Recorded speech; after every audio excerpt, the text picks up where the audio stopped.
Ajde Petere, javi se. Gdje cijeli? Evo ga sad preko rive idemo odikivati. A vidiš ga? Gdje si?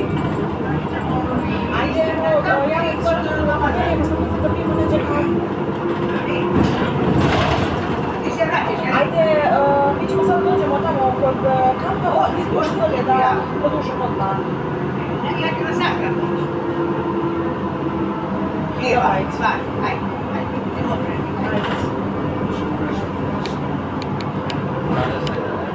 Evo mi da izađemo ovaj pripremiti, neću. Pa da ćemo ovdje. Mi